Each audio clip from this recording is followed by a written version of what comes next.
je vais vous présenter le projet Valorage, donc projet du pôle élevage. Donc le projet Valorage, c'est pour valorisation des fourrages et des parcours riches en protéines par les monogastriques biologiques. Donc là, dans le cadre du projet, on se concentre principalement sur les porcs et sur les poules pondeuses. Et donc ce projet, donc, qui est un CASDAR, a trois grands objectifs.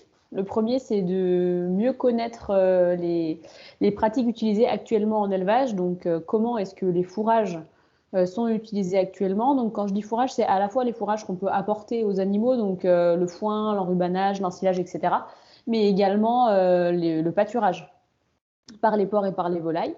Donc, sur ce premier objectif, les partenaires qui travaillent majoritairement dessus, c'est l'Institut Agro et la Chambre d'agriculture des Pays de la Loire.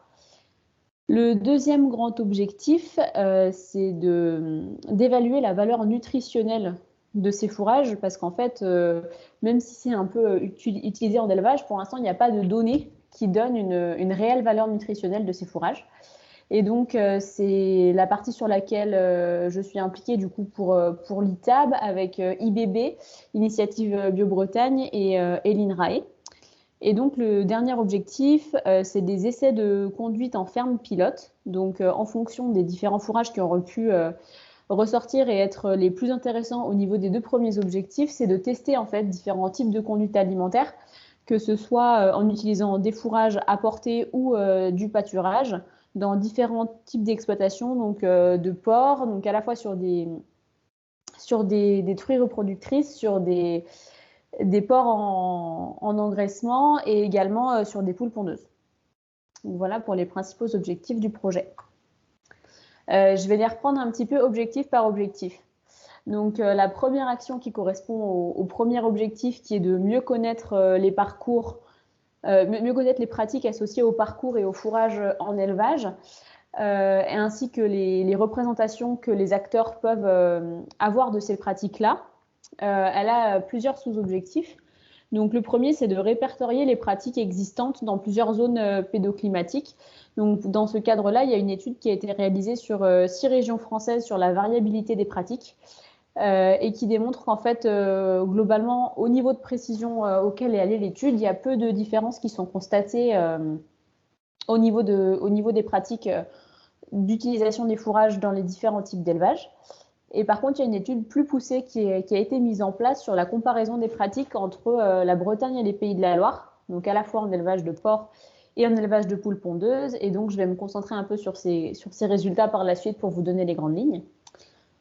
Le deuxième objectif, c'est d'identifier les représentations des acteurs. Donc, globalement, comment est-ce que c'est perçu en fait d'utiliser des fourrages ou du pâturage dans sa conduite alimentaire.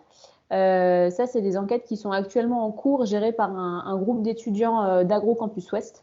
Donc, pour l'instant, les résultats sont pas encore disponibles, donc je ne pourrais pas insister là-dessus aujourd'hui. Et donc, le troisième point, c'est de mesurer l'adoption de nouvelles pratiques par la mobilisation d'une cohorte d'éleveurs. Donc, voir un petit peu dans quelle mesure est-ce que les éleveurs sont prêts à modifier leurs pratiques et potentiellement à intégrer plus de fourrage dans leur conduite alimentaire. Donc pour ça, il y a une cohorte qui a été établie en 2021 avec 3 rencontres par an sur des thèmes d'intérêt. Donc en fait, c'est les éleveurs qui ont décidé les thèmes sur lesquels ils souhaitaient se réunir. Et donc 3 rencontres par an et un suivi annuel de l'évolution des pratiques de ces éleveurs au cours du projet. Donc voilà pour les principaux objectifs de cette action 1.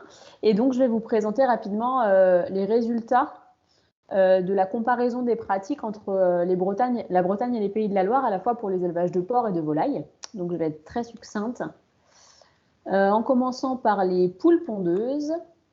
Donc au niveau des poules pondeuses, pour avoir un petit peu une idée des pratiques qui étaient mises en place, ça a été fait par le biais de questionnaires. Donc en Pays de la Loire, il y a 34% des éleveurs de poules pondeuses bio qui ont répondu. Donc c'est quand même assez conséquent, ce qui donne une bonne représentation de l'échantillon. Par contre, en Bretagne, il y a seulement 11% des poules pondeuses. Si je vous précise des poules pondeuses, pardon, des éleveurs de poules pondeuses, si je vous précise cet échantillon, c'est simplement pour dire que certains résultats peuvent être à prendre avec précaution à ce stade. Donc les principaux résultats au niveau de ces éleveurs, c'est que globalement, ils sont en attente de références et d'apport de connaissances sur quels couverts peuvent être intéressants sur les parcours de volailles et quels sont les apports alimentaires associés à ces couverts pour ensuite potentiellement adapter la ration en fonction. Puisque si par exemple le couvert permet d'apporter une partie de l'apport protéique nécessaire pour les poules pondeuses, ça pourrait permettre potentiellement de réduire... pardon, désolé.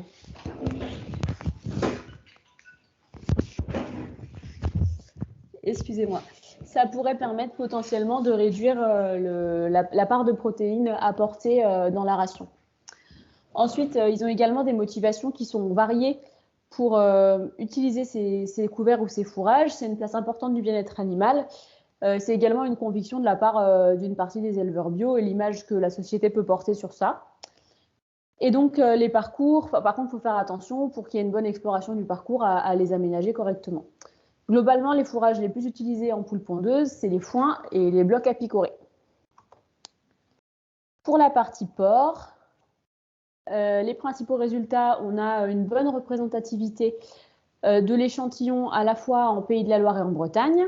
Les éleveurs sont également en attente de références sur l'intérêt alimentaire des fourrages.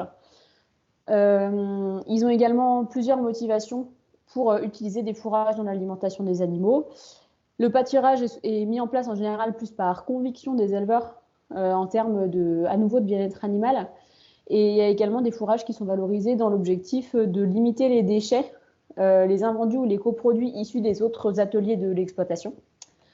Il y a quelques difficultés à la mise en place du pâturage chez les porcs, notamment au niveau du maintien des parcours et de la mise en place de rotation, mais globalement, les éleveurs qui font pâturer leurs porcs sont plutôt convaincus.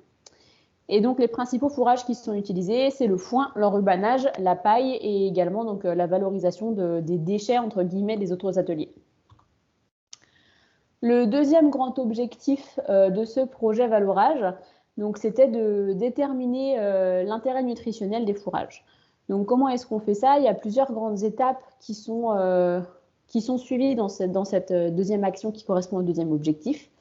Le premier point, c'est de caractériser les fourrages.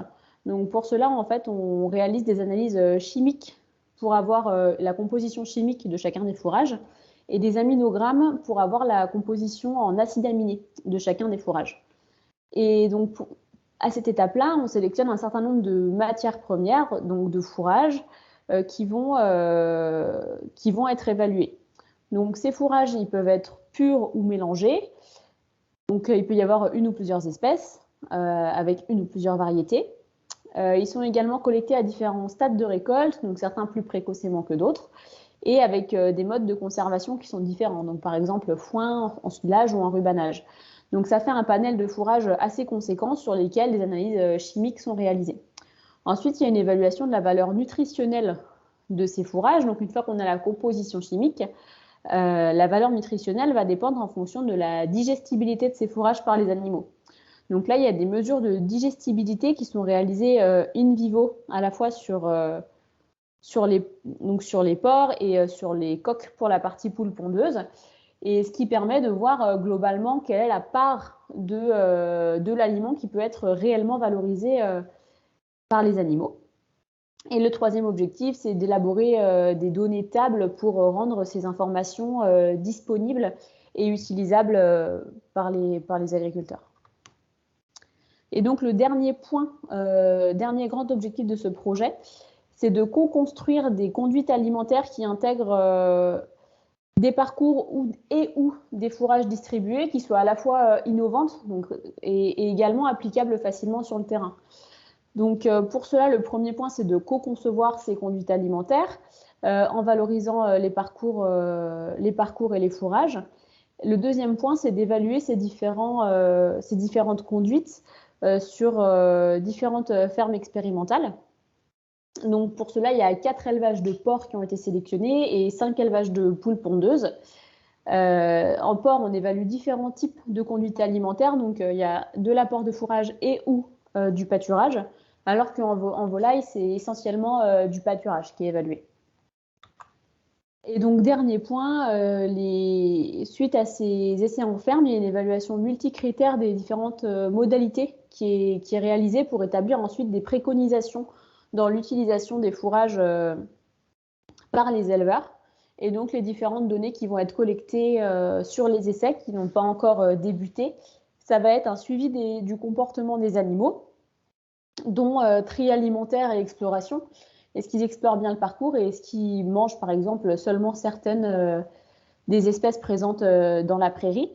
Également les performances de production, les quantités d'aliments concentrés, de fourrage et de couverts ingérés, le temps de travail de l'éleveur et sa perception de l'itinéraire technique, si pour lui c'est plutôt facile à mettre en place ou pas. Également les coûts d'implantation et de récolte des fourrages et la qualité des parcours, donc la pousse des différentes espèces, le piétinement, etc.